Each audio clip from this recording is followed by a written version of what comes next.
that are coming from our province that wants to join the funeral service, they are supported to do so. Mr. Muda played a very important role in reshaping human settlements in our province, and we even appointed him to be part of a commission to look at traditional leadership in our province, something that was very close to him. And we intend to release the final report on traditional leadership in his honor in our province in the next few days. So, ladies and gentlemen, let me welcome you this morning and thank you so much for joining us, and apologizing that I've congested you in this room purely because our normal boardroom is being upgraded so that you don't have to go through difficulties if you attend our media briefings. We've invited you to brief you that as part of our commitment as government to build capacity of the state and avoid relying on tenders and contracts which have created unbearable pain in delays of project, unfinished project, and in some instances prolonged court processes. This week we've taken a conscious decision to launch a skills development program called NASISPAN Reloaded second version. This process was a resolution of our executive Lekgotla so that we can identify unemployed young people that are staying in our townships, in our communities, to be trained during school holidays and when our schools are not utilized, so that they can go and conclude social projects that remains unfinished. We believe this approach, which have since been endorsed by various sector organizations that will meet later today, will provide the necessary skills that our children or our young people need so that they can be in a position to be economically productive in our province. This project is coined in a manner that when schools closes, we'll then utilize the school facilities to train unemployed people in bricklaying, welding, painting, AI, and many other much needed careers so that these young people can be productive in the rebuilding of our province. We have set aside 50 million as the provincial government, and there are various agencies of government that have also joined us who will also put additional resources. In the final analysis, almost 45,000 people across our province will go through the training doors of our schools starting this weekend and ending at the beginning of January next year. This pool, after graduating, they will be deployed to paint our schools, fix broken traffic lights or broken traffic signs, repair the gravesites that are going through difficulties, and many social facilities that need immediate attention. We have the strong view that this kind of support is needed so that we can ensure those that are unemployed are given opportunities. We intend to expand this program so that it can cover other areas of social infrastructure upliftment that is needed in our province. Today, almost 2 years after the unfortunate Usindizo fire, we are formally releasing the full report that was crafted by Justice Hampepe and Commissioner Mabena, and they've gone at length to establish the reasons for hijacked buildings, and they've also forwarded what I characterize as good recommendations. It's very unfortunate that those from the word go when we announced this commission were criticizing us because the country is fatigued with commissions are the ones that are accusing us that we are delaying the release of this report, when in the first instances they rejected the establishment of this report. This commission established to deal with two parts. The first part to find those that are responsible for the death of almost 107 people, and the second part being to deal with issues related to the buildings themselves. We are proud that the final report has been delivered to us on time as per the gazetted commitments that we've given to Justice Gampepe. I've since delivered this report to the Executive Mayor of Johannesburg and will await their feedback so that their feedback can be incorporated in the implementation plan that we intend to adopt. The report, and I'll come later on its clear recommendations, indicates the urgent need for all of us to take the issue of hijacked buildings in Johannesburg serious. Even though the report, so I said 177, 77 people that were killed, even though the report contests the issue of hijacked buildings and feel that the phenomenon of hijacked buildings, it's something that needs to be unpacked, we as the Gauteng Provincial government accepts the full report as it is, and we commit ourselves to implement its recommendation. The Commission investigation, which included inspecting close to 110 properties, uncovered crucial insights that challenge common assumptions. These are some of the key findings from the Commission's report. As I said, this is a big report, so the electronic version of the report will be posted on our website tomorrow morning. In summary, this is what the report states. 1. The root cause misidentified. The investigation challenges the common assumptions that hijacked buildings are the primary problem. Evidence shows that only a small minority, 5.7%, of properties had allegations of rent collection by non-owners. The crisis is instead driven by extreme poverty and a severe lack of affordable housing, forcing people into unsafe living conditions. 2. Pervasive fire hazards. A critical and immediate threat of life exists. Most properties, almost 79%, have fire safety concerns, with most, which is 71%, completely lacking any fire safety equipment. The use of combustive materials and blocked escape routes further exacerbated this danger. 3. Lack of basic services. Most properties, 77% to be exact, were found to be without essential services such as water, sanitation, refuse removal, and electricity. This leads to unsafe living conditions and contributes to the fire risk through the proliferation of dangerous illicit electrical connections. So the Commission factual findings in respect of the inspected buildings are the following. 1. A severe shortage of affordable housing and failed policies to enforce. Failed policies force low-income individuals into dangerous buildings. 2. The city's inability to provide emergency accommodation has paralyzed evictions and trapping residents. 3.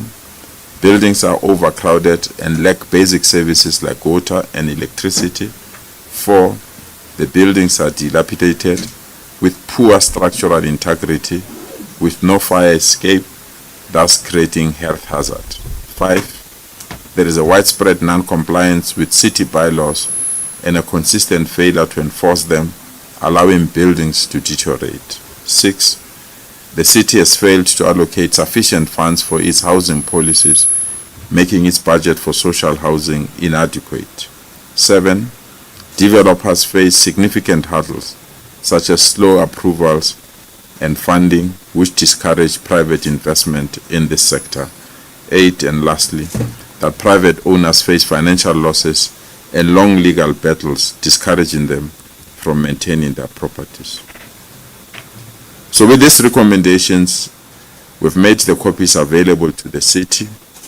We will you will recall that the first part, when it was released, the city registered its dissatisfaction in terms of the findings and recommended a review of the findings. We have again made this copy available to the city, and we will engage with the city and then incorporate the issues that they want to bring into our attention, as I indicated, as part of our commitment to implement the findings and the resolutions established by Justice Gampepe. In the last 3 months, the political party that I represent, the African National Congress, observed and noted the number of political killings in our province. We've lost endless numbers of councillors, government officials, and many other staff members that are employed either by local government agencies or arms of the state. It was the observation of the African National Congress that these killings are not innocent. Within that context, I was assigned a task to go and meet with the Minister of Police so that we can compile a database of unresolved cases that dates back as 2010. On the basis of the information that we have managed to gather on these unresolved cases, we're of the strong view that the provincial-based political task team confined within the SAPS and all other law enforcement agencies need to be established in our province. After our discussions with the minister, he committed that we'll discuss this matter with the provincial commissioner, and we are therefore pleased and welcome the announcement made by the National Police Commissioner, General Fani Masemula, regarding the establishment of a dedicated Gauteng political killings task team in our province. This specialized unit, set to be launched in the next 4 weeks, will be tasked with investigating and resolving high-profile and politically sensitive cases within the province. We want to urge our structures, our people, and all those that might have information about political and administrative killings in our province, especially those that are employed within government, either at national, provincial, or local government, to make use of the establishment of this unit so that we can resolve these matters once and for all. We owe it to families of the victims, and we also owe it to those that have provided the relevant information to assist law enforcement agencies. The Provincial Police Department has confirmed that planning is already underway with this critical phase involving the development of a comprehensive project plan and the finalization of the team's precise terms of reference, including ensuring the appropriate allocation of necessary resources and personnel. This initiative represents a significant step forward, bolstering the fight against political violence, and the government of provincial unity support all these initiatives to ensure that there is peace and political tolerance in our province. We want to argue that within this political task team, issues related to taxi violence and the leadership of the taxi industry that has been killed in our province should not be excluded. We'll then have further discussions with the SAPS and all other law enforcement agencies to incorporate this. To us, this is a major breakthrough, and we want to thank the Minister of Police, Professor Firoz Kashalia, for moving speedily on this matter after we've had a session with him as the Gauteng provincial government. This provincial administration pledges its full support and unwavering support to law enforcement and the judiciary in their efforts to arrest and prosecute those who seek to use violence to settle political scores, thereby undermining our constitution and our democracy. The provincial government welcomes the timeless intervention by our MEC for Roads and Transport, Ms. Kidiboni Dialet-Labella, who worked tirelessly with Taxi Association to avert a prolonged taxi strike while engagement continues to reconcile existing differences. We apologize to our commuters who were inconvenienced and left stranded by the withdrawal of this service. We support the decision to use dialogue to resolve differences and the efforts to establish a cordial working relationship based on rules-based system, and to ensure that discipline and adherence to the rule of law is not compromised. This approach ensures industry compliance while building trust and enhancing stakeholder relations. The province commits to expediting routes verification and registration, including the implementation of ZIV as a program within the next 2 weeks to resolve the crisis in the operating license regime. Special focus will be given to associations that are prone to conflicts. It is within this context that we want to thank the Ministers of Police, Firoz Kashalia, and the Minister of Transport, Barbara Dallas Creasy, for their help in resolving the taxi strike. The province of Gauteng held its executive Lekgotla last week for 2 days to deliberate and expand in a manner in which to reignite the economy of our province, but most importantly fight crime and create opportunities that will ensure that services are rendered in our schools and health facilities. One area which we have deep interest is to use infrastructure expansion as a basis for economic development in our province. And the province now is proud that it has reached the final stages of an appointment of a preferred bidder in the Gautrain expansion, and the current concessionaire of Gautrain expires in March 2026, and by the end of March 2026, this 45 billion asset will now be formally transferred to the Gauteng government, and the people of Gauteng will own everything that is related to Gautrain. This is a massive success and an insight of the leadership that led us before, who have taken a conscious decision to go to the private sector and ask the private sector to invest their money, and after a certain period, almost 25 years, to hand over this asset to the people of Gauteng. So in March, we'll welcome the 45 billion asset that will ensure that we don't even owe a cent to the concessionaire, and that this asset will then be used and belong and be part of the balance sheet of the Gauteng government. It's within this context that we've also taken a decision to go back to the market to open up for preferred bidders who will expand the Gautrain to Soweto, Mamelodi, Four Ways, and Roodepoort, and also embark on a feasibility study to explore to connect Gauteng with smart cities like Lanseria, and also to go to Sidibeng, that is the Vaal, to ensure that every part of our province is connected through Gautrain. As earlier indicated, we have received bidders, and those bidding documents are going to be evaluated, and the Executive Council is going, in its next meeting, is going to take a decision and announce the preferred bidder. We are also aware that we are in the middle of preparing for the Gauteng G20 hosting as a hosting province. Yesterday, we held a meeting with the Minister of International Affairs, Minister Ronald Lamola, as the chief organizer of the G20 summit, to prepare him and to give him an update of the work that we've done as the provincial government. In the last 3 months, we have been meeting almost every Tuesday with the executive mayors of all municipalities, agencies like Sanral, the taxi industry, together with hot councillors and communities, to prepare for this important economic activity that will take place in our province. In a meeting with the minister, we detailed the substantial progress that we've made in revitalizing our infrastructure, and we summarized the achievement thus far as follows.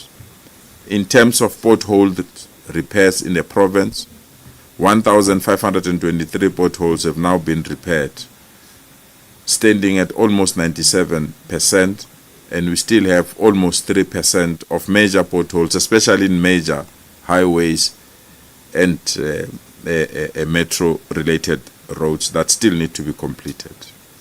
In terms of road markings, we are standing at 40% of all the road markings that need to be concluded before guests arrive for the G20. In terms of grass cutting and litter picking, this initiative, which includes to remove some of the litter and also to ensure that we don't have unnecessary objects in our freeway, we have covered almost 481 kilometers of our roads, which constitutes 70%. We are now left with 30% that need to be concluded. The area that we have not done well is the installation of fence. We have identified 11.2 kilometers that need new fencing, and we are currently standing at 4.4%. It's an area that needs to be accelerated. In terms of lighting, there's rehabilitation work on 23,000 square meters of lighting, and this put us at almost 88.7% of street lights that we have repaired and are functional. There are also street lights that still need to be concluded and finalized.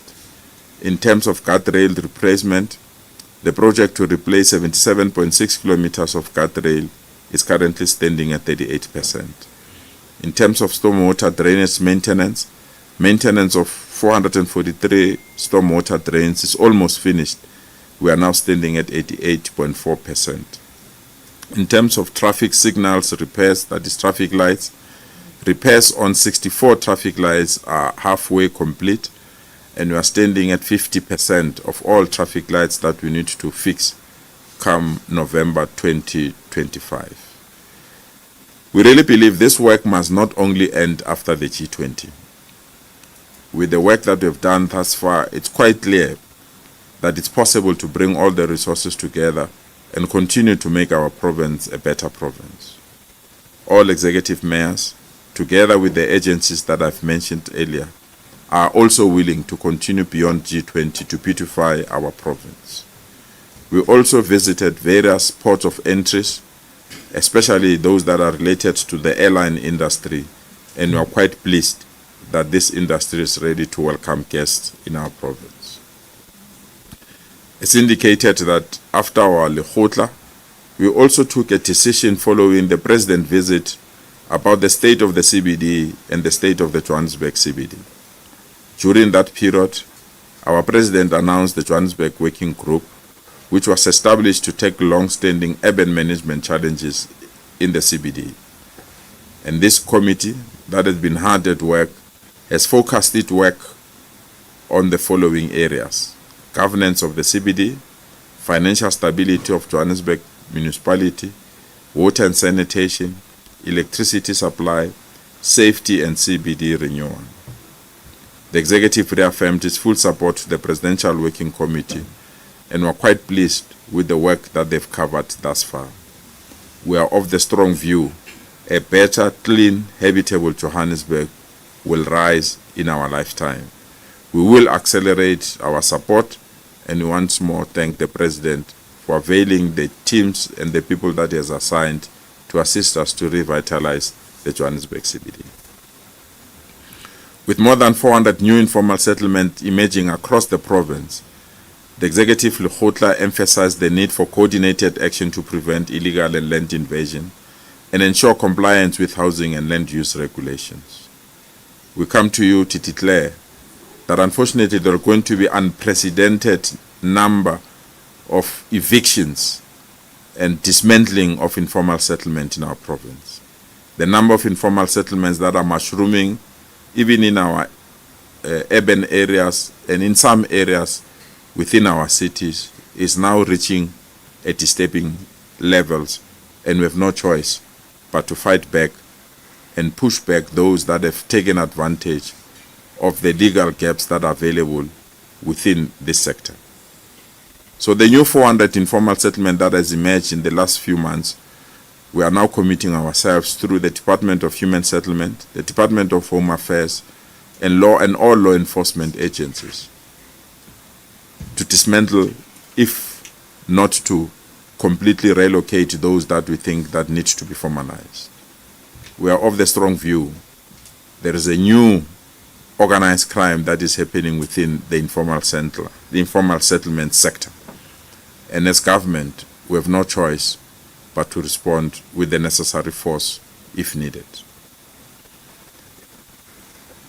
In a move to strengthen accountability, the Executive Council has dedicated every Wednesday to direct community engagement. One of the areas that we want to go back to our communities is matters related to drugs, in particular, Nyaupen, the drugs that have destroyed our young people. We're going to engage in various roadshows in communities to identify and get those that need assistance to be available immediately through the coordinated approach that we've adopted at the Executive Council. Amongst the areas is the provision of the necessary medication through the Department of Health, economic activities through the Department of Economic Development, but most importantly, the social support through the Department of Social Development. We are of the strong view that this is a long overdue commitment that we have made, and due to the seriousness of it, we have not made the necessary progress that we thought we would have made by now.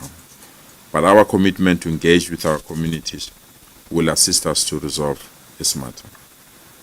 Once more, I want to thank members of the Executive Council, especially those political parties that are part of the Provincial Government of Unity, who have demonstrated their loyalty and commitment to ensure that this government functions. We want to thank the political parties, especially their leaders, who have extended a hand on some of the issues that need to be resolved in the provincial government. We have noted the statement that was released by the IFP Provincial Secretary about the nature and the caliber of the government of provincial unity. The national leadership of the IFP have since contacted us and distanced themselves from that statement and committed to speak to the provincial secretary of that party. I led negotiations with RISE, Mzansi, a political party that has a representative in the executive, and RISE Mzansi have reaffirmed their commitment on this matter. In terms of political discussions, the African National Congress is in full discussions with the PA and the EFF on matters that has the potential to affect governance either in Johannesburg or other municipalities. As soon as these matters are resolved, they will be brought to government and will communicate the way forward on these issues. Where we stand, we really believe that we have a government that is viable, ready to serve our people, and most importantly, to welcome those that will be coming for the G20 and those that will be enjoying golf in the next few months in March. Let's conclude by thanking the Scorpions team who have organized a successful concert, which we have utilized as a test to determine whether our systems can hold when we convene such huge events. We congratulate those that have organized this event, as it has brought huge economic spin-offs in our province, and we welcomed people that came from other neighboring countries that joined the concert.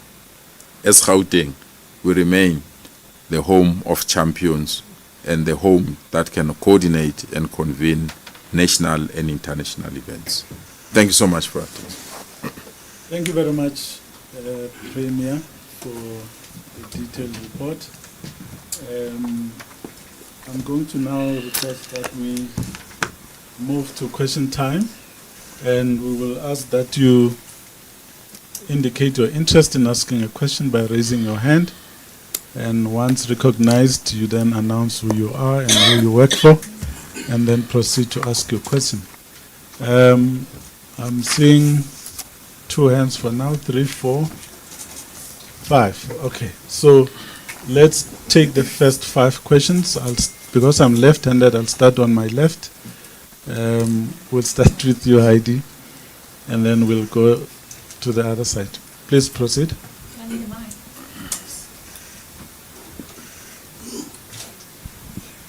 Heidi Jacos from ENCA. Premier, I just wanted to find out in terms of the Nasisibani program, could you just indicate exactly where the money is going to come from?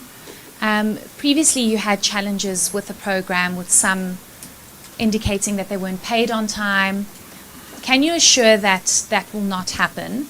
And then just your views as a Premier, as much as the Nasi Spani program is a solution, it's a short-term solution. So how is Gauteng going to try and ensure that you have a long-term solution to create jobs in the province? Thank you. Let me respond immediately. During the budget allocation, the MEC responsible for finance allocated 50 million rands for this program of NASISPAL. Unfortunately, we work together with the SITAs, and all of you know the challenges of SITAs at national, that have been non-functional for quite some time because the appointment of administrators created problems, and therefore there was a delay. And I met with the new Minister of Higher Education on the kind of support that they will provide, and I'm quite convinced that we're not going to have any financial problems. Actually, since the inception of NASISPAN, we've never had problem of payments. We had administrative problems of those that could not be paid on the basis of various strict systems in government. For example, if you earn the 350 grand and are part of the program, the payments will not go through. Or you receive any other grant, the payments will not go through. But we also had teething problems on the basis of the system that needs to be used to pay.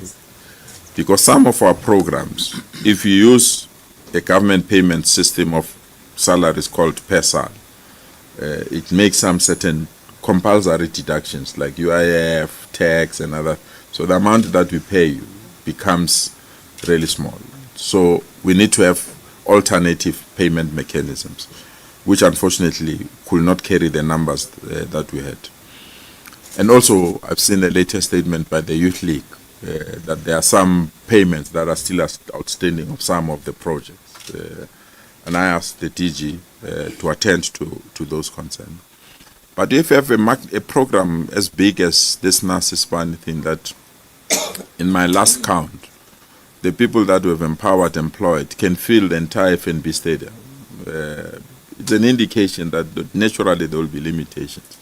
But that does not mean that the program is not successful.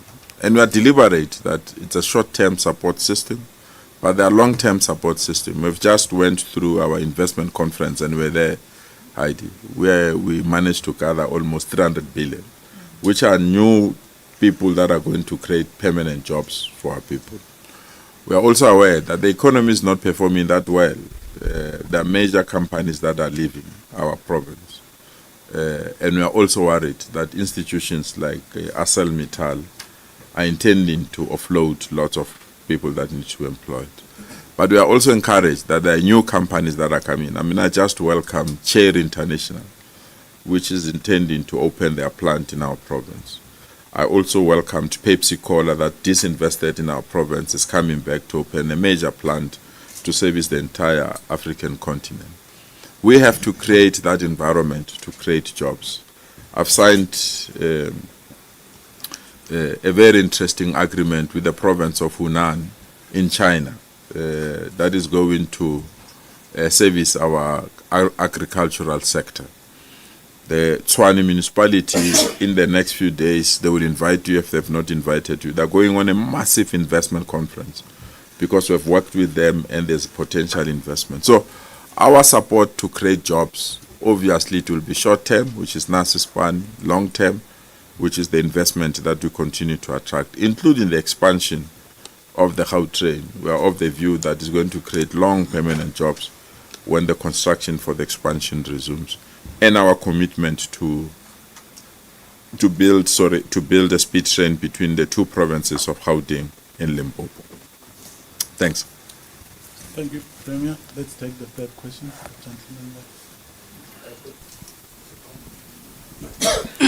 Okay, thank you so much. Good morning. My name is Vanel. I'm from Tembisa Online. Premier, thank you so much that you have addressed the issue of substance abuse, which in Tembisa I think is one of the major problems that we are facing. But fortunate enough, there's some movements and organizations that are trying. to at least fight the substance and also take people to rehab. But the challenge, the gents are coming back. The movement, I think it's called Tembisa Drugs Rehabilitation Movement, owned by Tato Matume. They are 3 years now.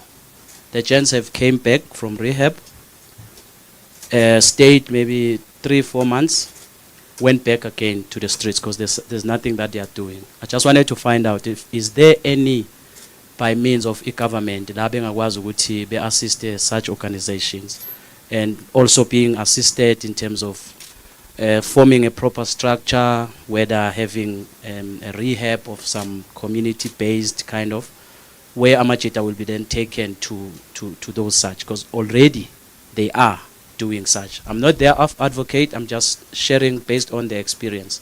They are 3 years now. Thank you so much. Thank you so much, Mfanelo. I agree with you. I know those formations.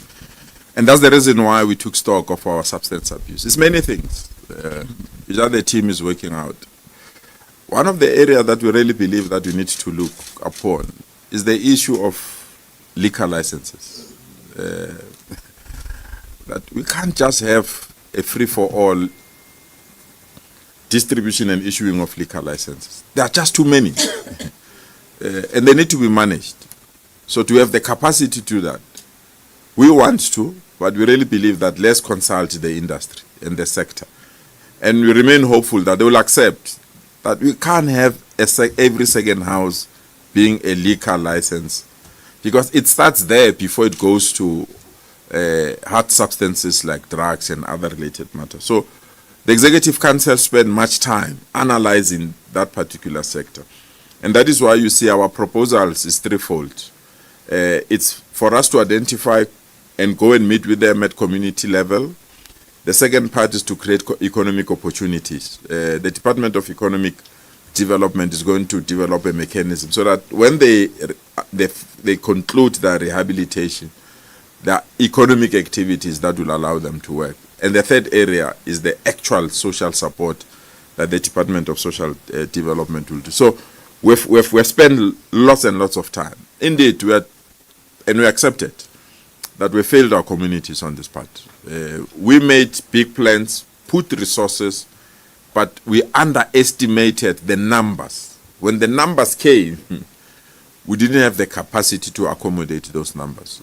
So with the lessons that we've learned, we are now putting up the necessary systems. But we are going community by community. You will see we'll be running massive campaigns where we are requesting parents to literally bring their children to us at community halls so that we can be in a position to give support. And those that need immediate help, we are also bringing our medical teams to provide that help. But we'll then deal with the issues of the institution that you've raised, Mfanel, so that we can give that institution support as well.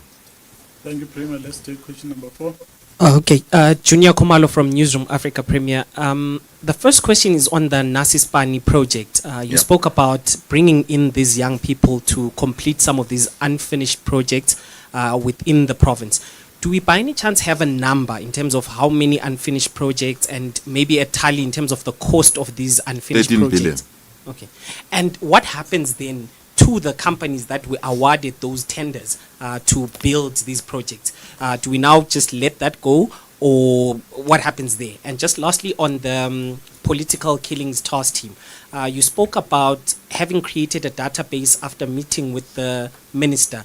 Was there an indication of how many individuals have been killed in the province? Thank you. Junior, and that's the area that I said to, I chair every quarter a meeting of infrastructure in our province. If you can see the report, you can see that government does not have capacity. And those that were relying on them to build roads, to build clinics, to build schools, they are taking advantage that government does not have capacity. I can show you a list of clinics that if we have concluded them on the basis of the contracts that we've given them to conclude them by a certain period, I'm of the view that we'll not have a problem of clinics in our province.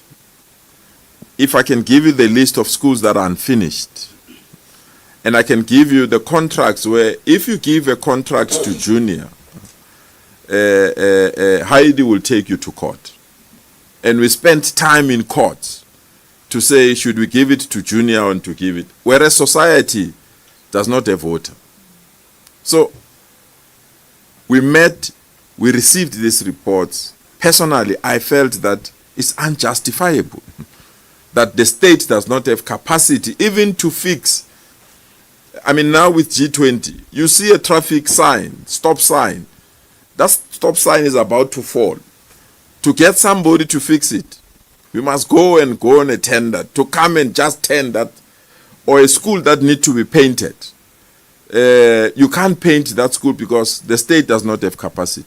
So now, the NASI span now is about building capacity for that state. So that if we need plumbing, bricklaying, we don't have to go on a tender.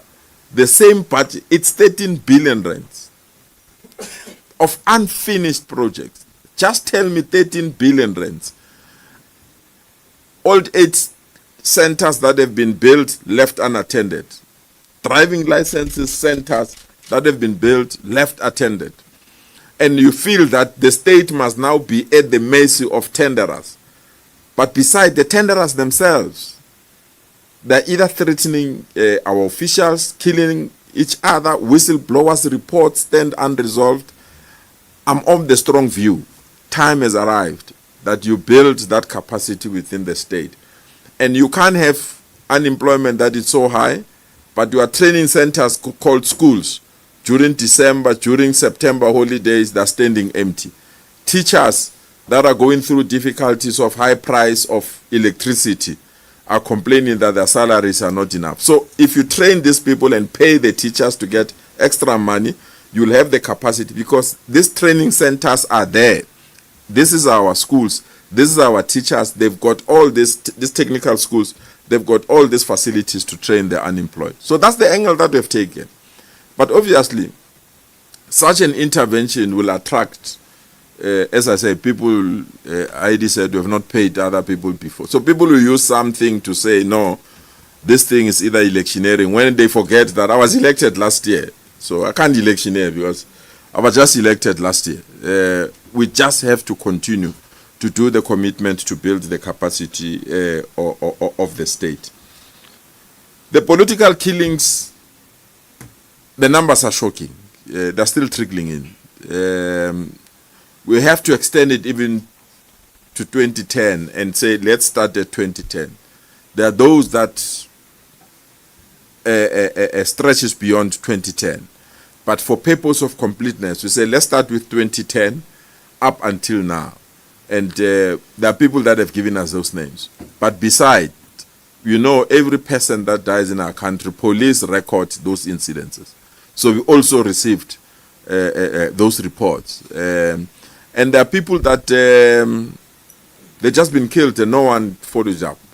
So we really believe that this political task team, and I'm glad that the new minister listened to us when we requested that we need this kind of support.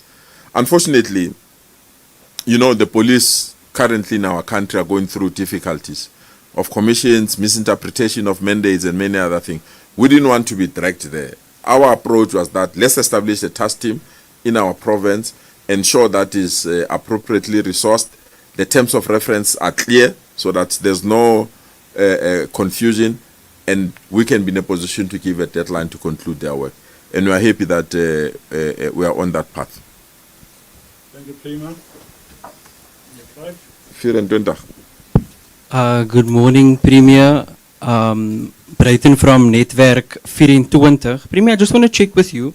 The Nasi Spani program, are there specific background checks that are being done on the individuals that you take into the program? I know we've seen with the crime wardens, for example, you know, some of these crime wardens plowing into people's homes, actually costing the government more money. Even crime wardens being arrested in Palm Ridge. I saw a story, I think it was a month or so ago. So just on that, just those checks and balances of the program. And then on the coalition in Johannesburg, Premier, is that whispers of instability? How concerned are you?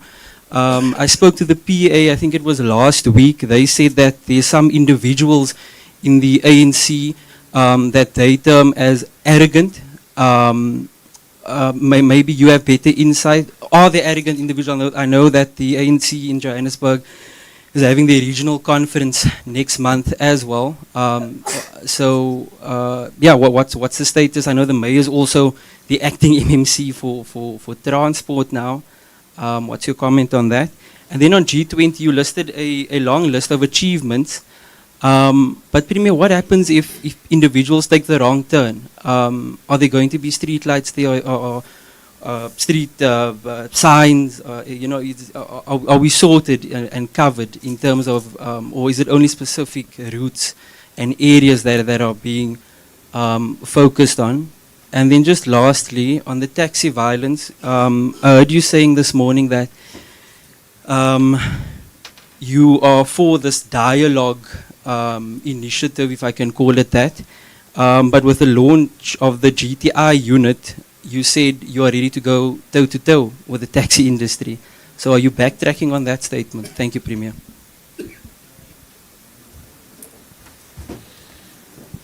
Let me start with the coalition arrangements. I mean, we're intact. Coalition, by their own definition, they are fluid. It literally changes every day. And sometimes you commit mistakes that creates uncertainty. I'll give you an example. Yesterday, they were voting for the chief whip. The coalition of Johannesburg stood firm together. We voted for the chief whip of a political party that we thought that will assist us as part of the government of local unity. And that chief whip was voted in unopposed, demonstrating that we are working together. But the reality is, the movement of Kenny Kunene as an MMC of transport in Johannesburg have raised tensions within the political parties that feel that the post need to be filled in a particular way. And as the ANC, our biggest challenge, someone said this, I'm not sure it's correct, that the ANC is in a polygamous relationship with these political parties. Because all these political parties want to have a relationship with the ANC. They don't want to have a relationship with all parties that are part of government. So each political party wants to negotiate its interest with the ANC. And in such an environment, it becomes very difficult for the ANC to satisfy everyone. So currently there is an issue of filling of the MMC transport that is now in the public domain. But the ANC is managing it by meeting with all the relevant political parties. As indicated, we're going to meet with the PA, we're going to meet with Action SA. And I've been mandated by the political party to have talks with those political parties. But we sometimes make silly mistakes that after that you ask yourself, why did we do that? I will give you. Action SA voted for us for the issue of the chief whip in Johannesburg. But after voting for us, because Action SA is not sitting in the meetings that other political parties are debating, all the chairperson of Action SA were voted out. After they voted for us, I mean, how somebody gives you a vote and then we remove them? So those are kind of tensions that I'm talking about that we are trying to manage and to rectify. And we'll meet with the leadership of Action SA to rectify that part. The political conferences that are taking place, we are happy that Ekurhuleni has concluded one. We are assisting Johannesburg. Indeed, conferences by their own definition, they bring tension within a government. So some of the challenges that we are facing might be related to, but I'm of the strong view that with the success of Ekurhuleni, Johannesburg will follow, will then go to the West End, and then the Tshwane will be the last to go to conference. But instruction has been issued that we need to conclude this conference the latest by November. So we remain hopeful that we'll meet that deadline. In terms of G20, our argument is that G20 is propelling us to restore social infrastructure in our province, across, not only, and I've seen people saying that we are fixing only G20 related routes. We're not fixing only G20 related routes. We are starting somewhere, and we want to go up until the last street that needs to be fixed. In our meeting yesterday with the executive mayors and the national government, we argued that even after G20, this committee that is resolving issues must continue, because it's quite clear that it's working. I mean, we've been working with difficult municipalities. Now that all municipalities feel that they need to contribute to G20, it has made this relationship easy, and now we are willing to go beyond the G20 to resolve some of the issues. But the preparations, I can tell you, are spot on. We have also, in an advanced discussion with what you call road apps. You know, when you come to a country, you put an app to take you. Yes. To say that certain areas, we have to protect our visitors. We have no choice. So that those particular areas, we must not use the roads that will make sure, that will ensure that some of the visitors get lost to those areas and create problems. But the signage is spot on. I mean, you will see Nasrec, for example, will change from being Nasrec to be Johannesburg EXCO for this purpose.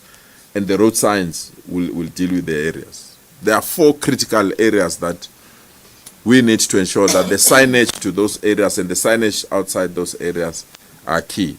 Naturally is the airport, Rosebank, Sentin, and Nasrec. These are the areas that we have to ensure that there's proper signage, because people will utilize those particular routes to go to the G20. But thus far, which is something that South Africans are missing, I don't know about Gauteng, countrywide. As Gauteng alone, we've already hosted not less than 17 G20 sessions. The biggest one being today, the business G20. That is going to also hand over their report to Minister Lamola. So we've been having all these G20 meetings. So we're not only doing it for the heads of states, but we've been doing it to accommodate also these meetings that have been sitting. And that's why we have not seen serious problems. Well, the NASISPANI, in terms of issues of payments and issues of wardens, my frustrations with the wardens is that if I have to train them, I'm training them for a specific mandate. But currently, there is a mandate questioning that has developed, including the request by the public protector on this matter. So until we know we are training them for what, incidents that you are saying are happening, will happen, because we have not trained them at the highest level of the responsibilities that we want to give them. But where we are, the current NASISPAN, we've put a special team for vetting, which we do, so that we know these are South Africans. We know they're not double dipping, they're not part of another program that will ensure that the ID numbers are correct and all those things. So we have all those things, and the team is working on to ensure that we don't. I don't want to go toe to toe with the taxi industry, but I'm not going to surrender to criminality. I also don't want to go fire by fire with the taxi industry. We are not in the business of fighting, we're in the business of building. But we can't tolerate people that think that they can threaten government. And to be quite frank, the associations that we are working with, MECZ meets with them every Friday. Those associations are very cooperative. I've been in many meetings with those associations. So our attitude is to resolve issues through negotiations, but where we believe that the state is overstretched, obviously, we have to strengthen the capacity of the state to respond appropriately on those matters. Thanks. Thank you, Prima. I'm told there's one last question this side. In the first round. Elijah, we have invited people. You can't limit them. Allow them. In the first round. Allow them. It's a new question. Let's go, then we'll go back to the people. Allow them, Elijah. Good morning. My name is Steven Sakwe from Mapepeza News Media. 2 questions. The first is to you, MEC, regarding the road infrastructure. Do you believe that there is organized crime that is working particularly in the CBD, in northern suburbs and around the inner city, that is deliberately breaking our robots and traffic lights? Because as of now, you've launched several programs where you have taken the initiative to fix these street lights. However, behind you, there's people who are also deliberately breaking them. Like, for example, just tilting the robot to the side, at least it won't work, or cutting the pole, the yellow pole, completely with a grinder. We don't know who comes with a grinder in the middle of the night and cuts those robots, particularly in the inner city. So do you believe there's organized crime behind the vandalism of streetlights? And then my second question is to you, Premier. We saw that Nasispan is launching again on Saturday. We just want to know what's the difference between that and Ikash Nolova last year. Because last year we saw that it was continuing, about 3,000 candidates were recruited, and up to this year, I think some of them are still employed. So is it a continuation, or is it another relaunch or another approach to what is already existing? And then we saw also that in the poster that is publicized, there's no mention of the local municipality or any area, TVET college, technical high school or high school that is mentioned on the poster. We just want to know, is that a technical error type of some sorts, or is it deliberately saying that this one is not going to Lesedi? Thank you. Okay, great stuff. Let's take new hands now. So, okay, let's go this side. Heidi will come to you. Let's go this side. Let's take new hands. We need new voices. Thank you. Maybe Prima, you can respond to that in the meantime. Okay. No, it needs The MEC. the MEC. Thank you very much. No. Let me allow the yeah. Let me see. It's temporary. I'm still the premier. I don't want to be a premier. It's a difficult job. Thank you very much for the question. I thought you were going to say thank you very much, Department of Roads and Transport and the municipalities, for doing a great job of fixing the roads as well as the road furniture that we find in our province. And I must really thank the executive mayors and MMCs in our cities. They've really jacked up and we are fixing. There's that suspicion that there's perhaps a syndicate that is working on stealing and vandalizing our infrastructure. And the Premier has established a unit that deals with on law enforcement and that deals with investigations on infrastructure vandalism in our province. And we are also beneficiaries of that work as roads and transport, because we are mostly affected. They steal copper. Just yesterday we were getting a report from SAPS that there's cases that are opened to assist us, not only us as a province, but also national entities like EXCO are also affected. So we're doing our best to track and follow the infrastructure. That is money of the public that needs to be followed. And perhaps if you have information on that, please share with us so that we are able to deal with the syndicates if really it's true they are there. The other issue is the metal scrap yards that we have, which needs to be regulated, and law enforcement in our province, including national entities, are working on that to assist us. So it's work in progress, and surely we'll get there. We're also looking at alternatives to copper. And CSIR has been modeling and remodeling on our behalf on what is the alternative technology that we can use for all the road furniture. Road furniture is guardrail. I think you see them. They're always broken. Road furniture is stop sign. Road furniture is traffic lights, street lights. So we're looking at alternatives that we can use. This is a highly regulated area. You can't put concrete as your guardrails because concrete kills people. But then they still get stolen at the same time. So we're looking at alternatives, and we trust that institutions of higher learning that we work with, as well as the CSR, will come up with alternatives for us. Thank you very much. Thank you, MC. While the Premier returns to his seat, can we take that question? Okay. Good morning, Premier. It's Lebohang Dashe from Y News. I just wanted to ask in regards to Nasispani, what measures will be put in place to prevent any potential politicization in selecting individuals for the training program, since you've mentioned that critics have slammed the program as an electioneering gimmick? And also, you mentioned the issue about the alarming trend of informal settlement. Of the 400 informal settlements that the province has identified, how many are going to be demolished and how many are going to be relocated? And you've also touched on that there's elements of organized criminality within that trend. How far are you with that? Has an investigation been launched to probe such allegations? Okay, great stuff. Yeah. I prefer to take them on, if you don't mind, Elijah. All right, please proceed. Yeah. Lebohang,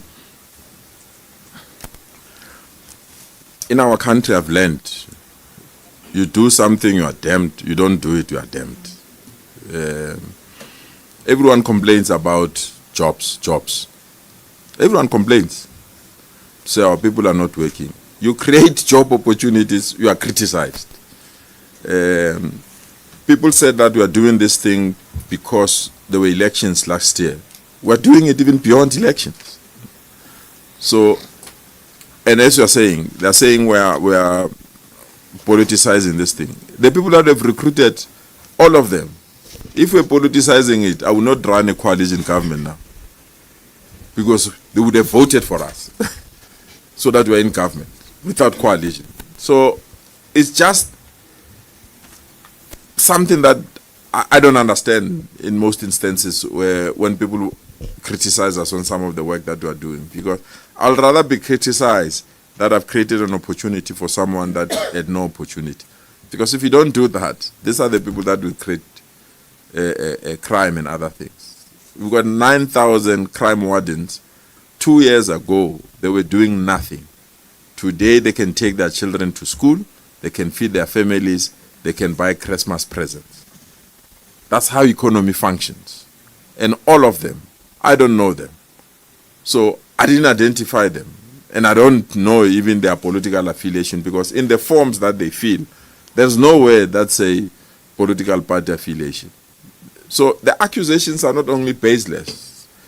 I sometimes feel they're mindless. It's people that don't want to read. We have a problem of unemployment. And everyone, when they go to a public platform to complain about this government, the first thing is youth unemployment. And if you introduce programs to tackle that youth unemployment, you are wrong. I'm running out of words because I'm one person that is passionate about skills development. I really believe that if you can't get education right, all other things are the after effects of not getting quality education. And we need to get education right. And that is why some of us are strong proponents that where quality education is must be accessible to everyone. It must not be a terrain of the privileged few. Everyone must access quality education because it's majority that are unemployed. And if they get skills, if they get quality, then we'll not be in a position to have this kind of inequality that we are having it. So our commitment to Nasispani remains true. And our commitment to Nasispani is not political, and our commitment to Nasispani is to build skills for our people. He's right, Stevens, that we have a crash all over, where we registered everyone. The people that registered for that crash all over, they said, I don't want a job, I want a skill. And these are the people that we're picking up to give them a skill. They say that if I can be a professional plumber, I really believe I can replace these foreign citizens that are in our country undocumented that are doing this plumbing job. And we are putting it. I'm going, I don't know, Elijah will tell you the day.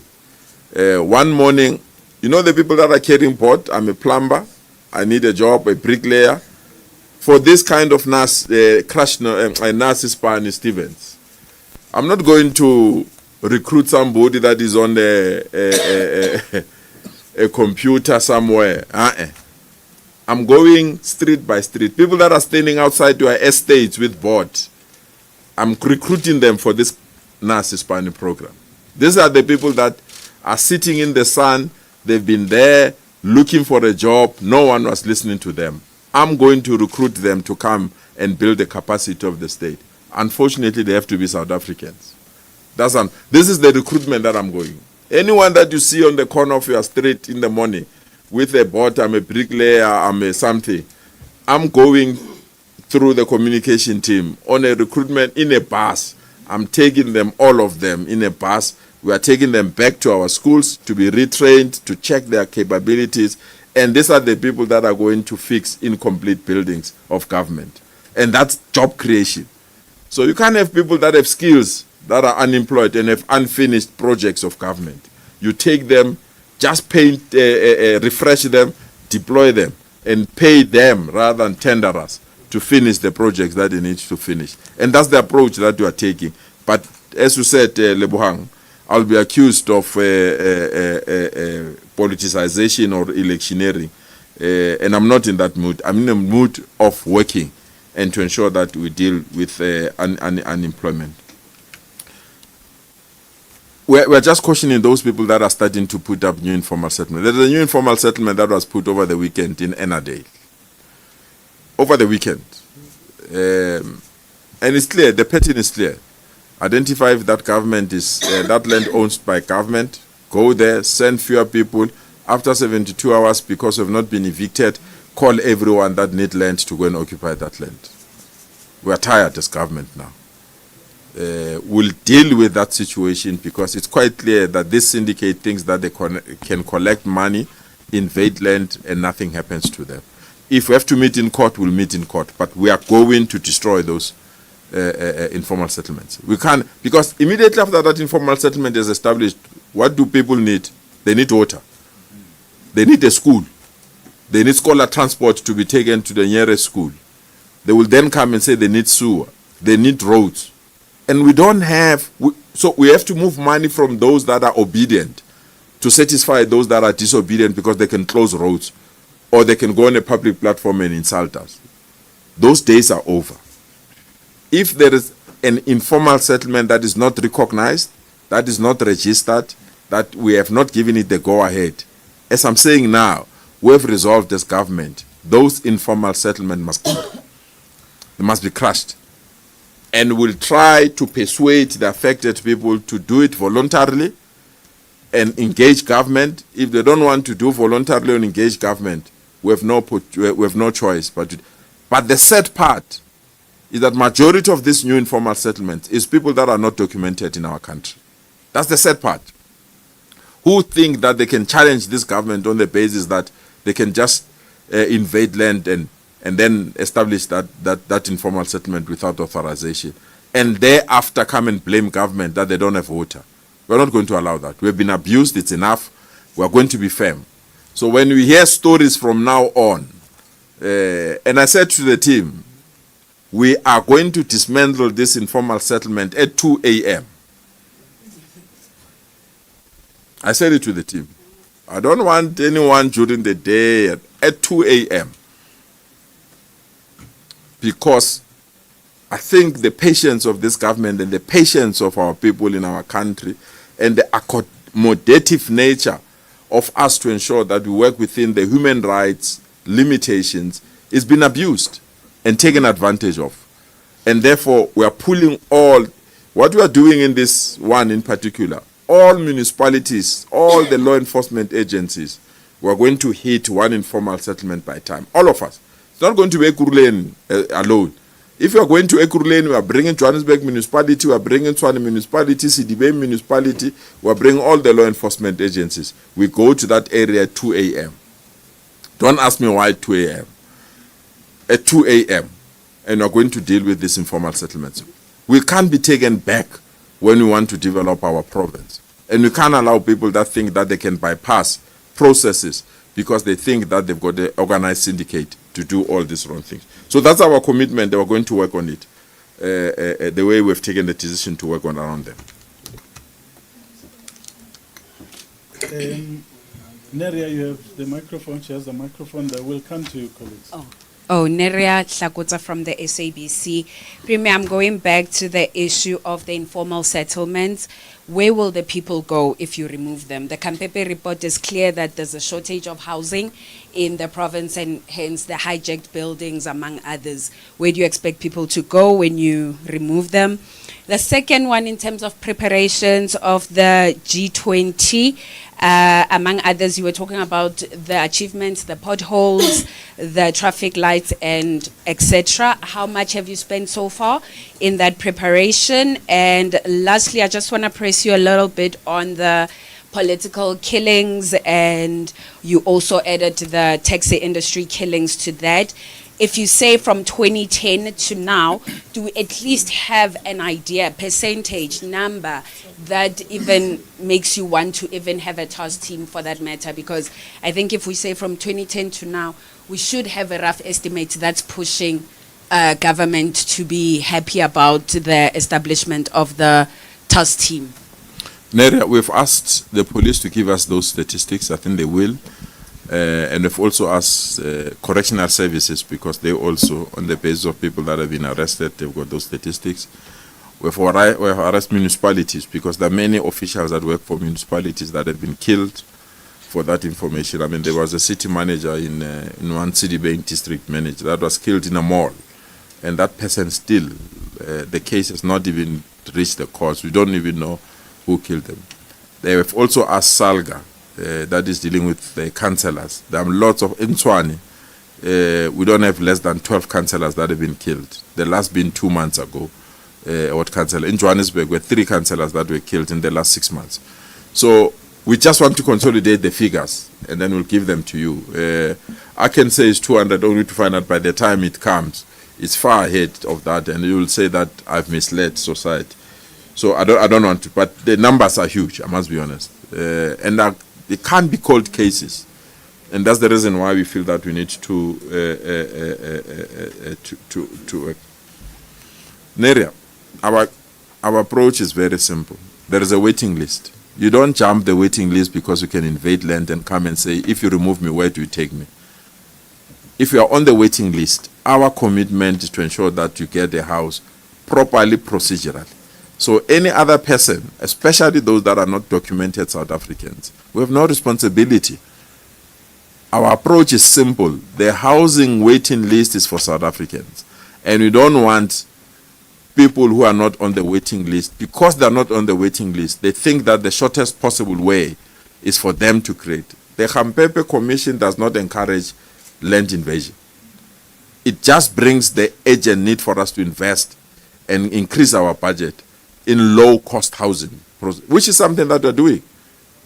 Tomorrow, which is my birthday, I was supposed to enjoy my birthday, I'm handing over houses to people that are on the waiting list in that area. Where's that area? Tomorrow. You can join. So we do this, we give people houses. But we can't tolerate, and we've changed our housing policy, for example. We know if people have to wait for an RDP house, it can take long. There are young people like yourself, Neria. If we can give you land that has water, electricity, and sewer, you can build your own house at your own time. You know that you've got it. So we're doing that, we're accelerating that. It's a mega housing and things. The problem we have is people that know that they don't qualify to be on a waiting list. And the shortest way that they want to do is to encourage this informal settlement. They've abused us, it's enough.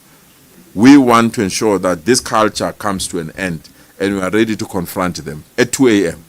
We are ready to confront them to deal with that with that aspect. I hope I've responded to all your issues, Neria. Well, we've used our current budget. I think MEC, in the budget, we allocated you additional amount of money for traffic lights, road infrastructure, and other things. And MEC for environment, DG, we gave additional money for cleaning. And MEC for community safety, his name is Panyaza Lesufi, we gave him money for law enforcement. And there's MEC responsible for what other area? Health, because our hospitals need to be ready to respond to emergency. So it's quite an amount of money that is within our budget. I think Treasury can give you those figures. So we're using internal capacity where we can. But as I said, we don't want to say it's money for G20. It's money to beautify Gauteng. And we are ready to ensure that even beyond G20, we continue with this program. Thank you, Prima. There's one more question. Premier and the room, please allow me to greet you all. Thank you. Premier, it seems Nancy Span is popular this morning. Premier, my question is, a few months back, there was a march to this office. People with the blood cards says, as Hispani, you are out of the country. Yeah. They've handed over the memorandum to the acting premier at that time, Faith Mansibuk. Those that were in that march, they're not blaming you per se, but those are administrating the process of recruitment and the DGs. So did you respond to that? And going forward with this Nasispani launch, going forward, how are you going to handle it to make sure with those allegations that it's not happening, as they are saying that you, as we are saying to us this morning, that you want to cover each and every corner of your province, not only certain people, that they must be recruited. You'll answer on that one. On political killings, the top cop from KZN, whether fact or speculation, your province was named in that press briefing. And it happened a few weeks later, and as you were saying, that some politicians that are in the pockets of the criminals. Now, we all know that one of the politicians was arrested. He was not arrested actually. When they go to arrest the criminal, he was found in the property. It's a fact, and they resigned as we speak. So what will be your response, as you know that even the security cluster, you recruited it to your office. So based on that, what is being said, what will be your response? It took you by shock, and what will you talk to that? And the last one, we just talk about the concert that it was successful within the Gauteng. Prima, if you can tell me, the Gauteng teams, they are dominating the finals. Yes. But now, we are not hosting those finals. Why? Thank you very much. Well, definitely, Skukune, Kaizer Chiefs, Mamelodi Sundowns, and Pirates are doing beautiful. The team refused. Well, I wanted to add it in my statement. They were not happy. They say I must remove. I don't know why, but I assume it's because they support various teams, so they didn't want to. They're doing very well, I must be honest. And we're proud as Gauteng. These are Gauteng teams, even though they've got a national footprint. And we bid for these finals. So Mbombela won. Last time it was KZN. Our 10 will come. So we don't mind. But we are hosting the biggest, and all of you have not internalized this. We are hosting the biggest golf tournament in the entire world. It's called Live Golf. Just Google Live Golf. 54 most talented golfers will be in Gauteng during the month of March 2026. I attended the golf because we announced in London. We went there to receive the announcement that Gauteng is going to host. When we were there were 8,000 participants of that tournament. As I'm speaking to you now, we have sold 46,000 tickets already. So it was 8,000 there. We are on 46,000, and we are almost 9 months before that tournament. So I can't go and squabble about. You get my point. So it's fine that Mbombela is hosting the final. I'm excited that it's sold out. I will be there cheering a Gauteng team. But in reality, we are hosting the biggest global tournament or two global events the G20 and leave golf. And we are at an advanced stage with those that we are lobbying to have F1 formula come into Gauteng. So I don't want to underestimate some tournaments, but I can't have all of them. Let's concentrate on those that are bringing big money, those that are bringing real money. And we're excited that the G20 that are bringing real money, and Leaf Golf is going to bring real money and create jobs, Heidi, that are needed, not short-term jobs, real jobs that are needed. So I'm really happy that Mbombela is hosting. I'm also encouraged as well. I'm going there as well. Free State is hosting Bafana in terms of the World Cup qualifiers. Next week Tuesday is a big one, and I respect the decision of SAFA to take it out of Gauteng to Mbombela, to Free State. Just imagine Nigeria playing South Africa at FNB Stadium. The attendance will be how attend. So some of these things we must accept that it's reality, and therefore will not. The KZN team, the commissioner, mentioned the good work Gauteng team was doing, and they were requested to join us as a backup.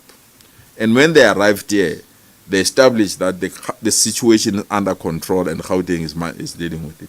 So there's nothing negative about Gauteng in terms of the statement, that popular Sunday press briefing by the Provincial Commissioner of KZN. We learned on their workings so that we must not repeat the same mistakes. And that's the reason why our own political killing task team, we need clear timelines, clear terms of references, clear resources, so that they can execute this responsibility as quickly as possible. Because that's why it's called the task team. It's not a permanent feature, so that we can be in a position to ensure that it comes to an end. So we really believe that we are on the right track in terms of the work that has been done. I know all of you were disappointed when the political person was found at the scene. All of you assumed that is an ANC person. All of you, without exception. And when you found out that is not an ANC person, I could imagine how disappointed you were. So I'm not going to enter that debate or why Kane was there. He has taken a step back, and we respect the decision of PA for ensuring that he steps aside.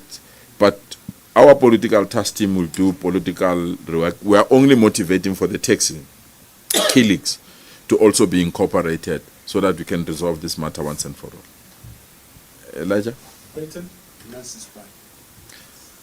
We said what on Nasispan? The match? No, I mean, I received many matches in my office. There was one political party that was crying at the wrong funeral here. They came here, they cried, and I told them, you are crying at the wrong funeral. It's not my mandate. Similarly, the march that came here, you are right, it was not directed at me. It's young people say they are unemployed, and that is why we are responding through the Nasispani. We are taking this weekend alone 45,000 young people that were unemployed this week. 45,000 of them, after this weekend, they are going to get something every month. And possibly, they are going to be absorbed in government so that they can fix the infrastructure that we are having challenges with, which is a permanent removal from the unemployment list. And also, Heidi, we are the only province, the last quarterly statistics that was released by Stats SA, in terms of employment, Gauteng is the only one that led with additional numbers, even though unemployment is still high. So we'll continue to deal with Nasispan in that fashion. And I don't mind when people march to my office and raise the issues that they've raised. It propels us to always ensure that we are on the right side of the issues that are raised by our communities. Thank you very much. Let's come back to Brayton. Premier Brayton from Netwerk 24. Premier, just I think it was earlier this week, not too far from here, the Lillian Goy street was reopened. Does that project get the stamp of approval of the Premier of the province? I was not invited. And then, sorry, then just a second, a second one. 3 years ago, the Boksburg explosion, I visited some of the victims' families yesterday, and Premier, the project is still incomplete. The bridge is still, I mean, yeah, very little work has been done. What's the update on that project? Thank you. Unfortunately, I can't comment on the. I was not invited at the unveiling of this. I've not been there. Yeah, and the Boksburg one as well is a municipality issue. I know when it exploded, the municipality committed, but it had also prasa because there's a railway line there. So I need to check it. I'm glad that we have contacted the relevant people. Maybe the information that we've captured, you can share with us to check whether we can follow it up on it. What I know is that the law enforcement and the judiciary or the courts, I still feel that they let us down when the person that was involved and the company that was involved in this explosion was left to move scot-free. I really feel that that was a miscarriage of justice. Heidi? I just have 2 last questions. The first one is, I don't know if you mentioned it, Premier, but are you going to be taking action against certain individuals regarding the Usindiso fire? Because when I had the mayor on my show a couple of weeks ago, he said that there's going to be a collective accountability and responsibility, but the report fingers certain people. So what are you going to be doing about that?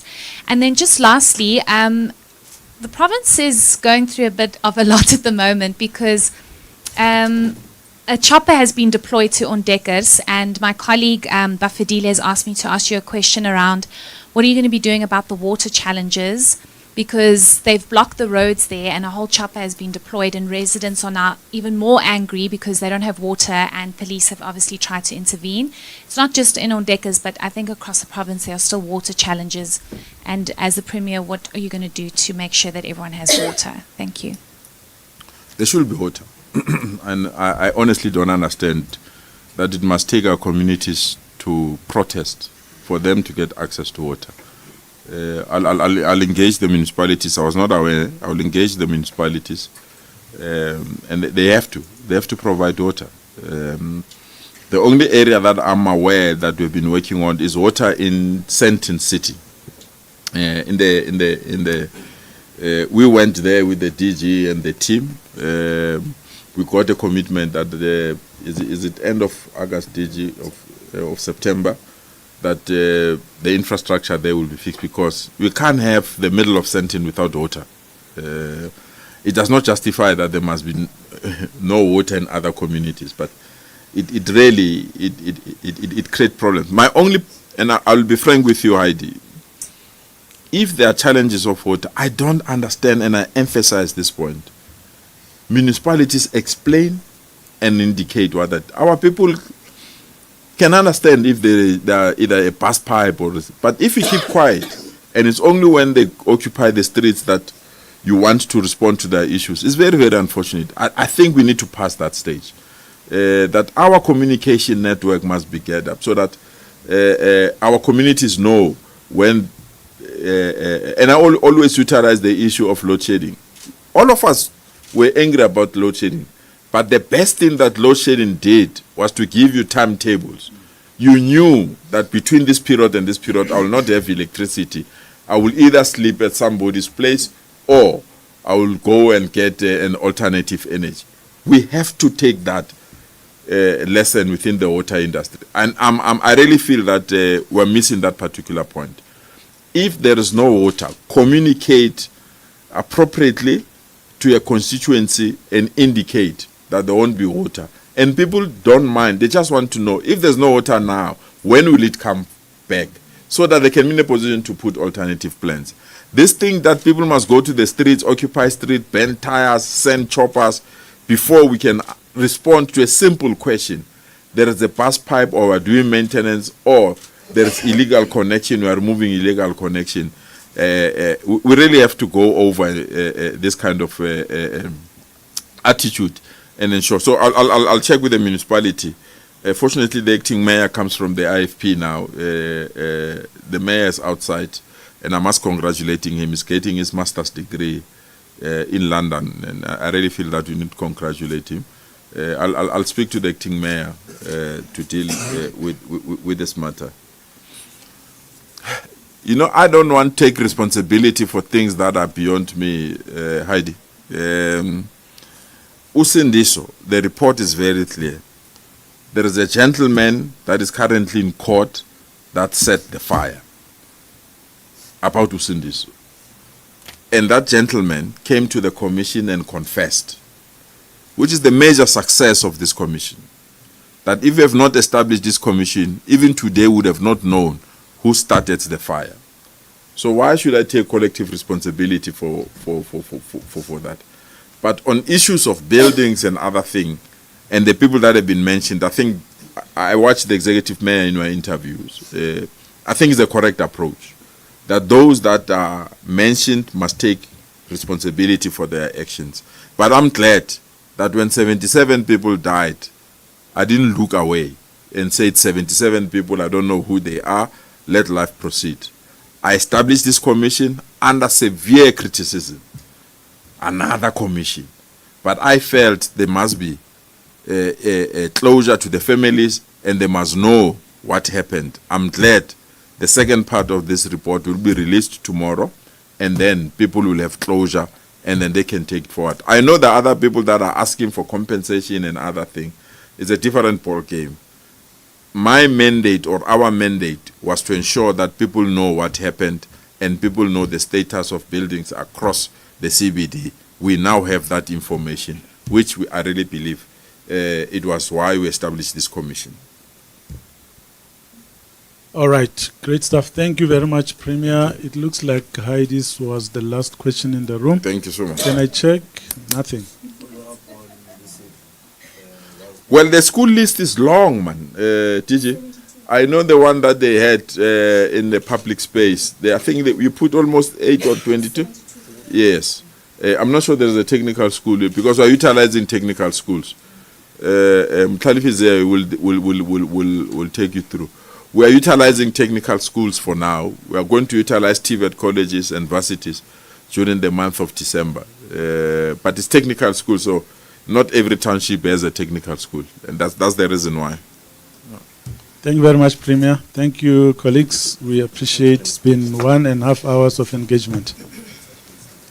There's refreshments next door. Thank you. Thanks. David. No, it's only tomorrow. Yeah. And you'll see the entire Gauteng